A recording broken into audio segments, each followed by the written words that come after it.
So, today we're going to dive into one of yoga's most profound and maybe most misunderstood concepts, samadhi.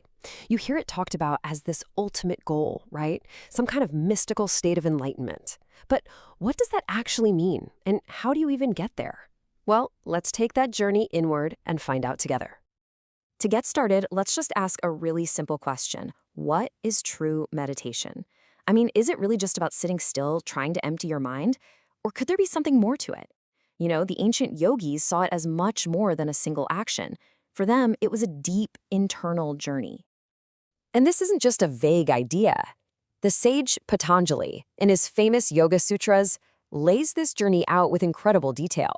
He calls these final stages Ashtanga Yoga, which basically means the internal limbs of the practice.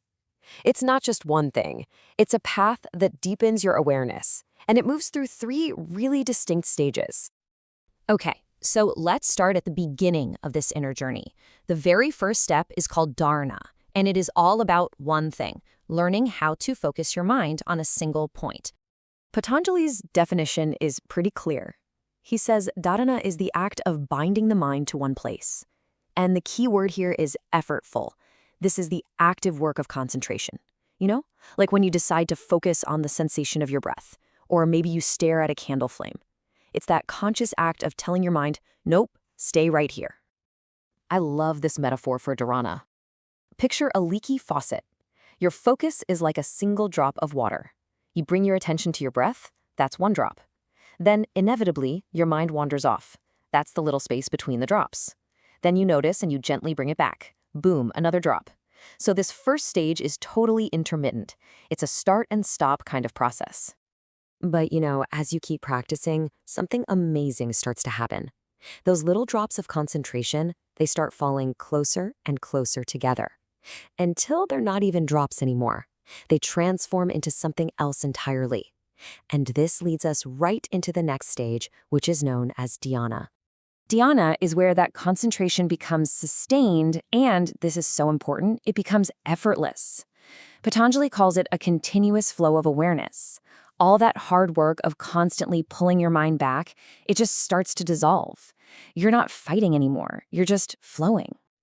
So you can really see the shift here. You go from the active doing of dharana to this more passive, absorbed state of being in dhyana.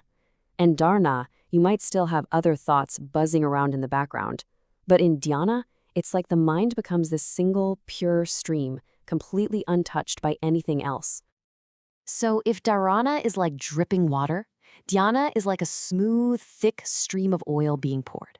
It's so constant, so steady, that it almost looks like it isn't moving at all.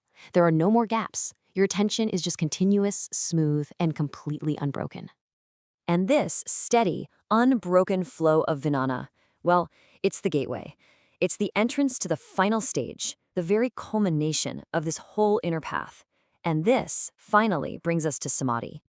I mean, listen to how poetic and precise Patanjali is here. In Samadhi, that thing you were meditating on, the breath, the candle, whatever, it loses its form. It stops being a thing that you were looking at from the outside. Instead, its pure essence, just its core meaning, is all that's left. And this is the key. In Samadhi, the whole structure of how we perceive reality just collapses. That feeling of I am meditating on that thing completely disappears. There's no longer a separate me who's doing the watching. The watcher, the watching, and the thing being watched all merge into one single, unified experience. So, just to quickly recap that whole journey, we start with dharana, that effortful concentration, like drops of water. That deepens into jhana, the effortless flow of meditation, like a stream of oil. And all of that culminates in samadhi, the complete union, which is like pouring that stream of oil right into the ocean and becoming one with it. But here's where it gets even more interesting. The journey doesn't just stop there. Samadhi isn't this one final monolithic state. It actually has its own layers, its own depths of experience. The sutras talk about 2 main stages of this union. Okay, so the first stage is samprajñata samadhi, which means absorption with seed. In this state, your mind is still kind of resting on a very subtle support. Maybe it's a feeling of bliss or just the pure sense of I exist. It's a really important stepping stone. But beyond that is asamprajñata samadhi. This is seedless absorption. Here, even that tiny little support dissolves. The sense of an individual self is completely gone, and this leads to what's called the highest superconscious state. So it's really crucial to understand that this state, it's not some kind of passive trance where you're just checked out. That's a huge misconception. In fact, modern interpretations and experiences point to samadhi as something way more dynamic. So instead of thinking of it as an escape from reality, I want you to think of samadhi as a state of profound, dynamic integration. It's a process of letting go of this illusion that we're all separate and instead directly experiencing how deeply interconnected everything is. You, your life, all of life. So why does any of this matter? Well, this state of integration has some pretty profound effects on our everyday lives. The old texts say it helps destroy the very roots of our suffering, things like ignorance and ego.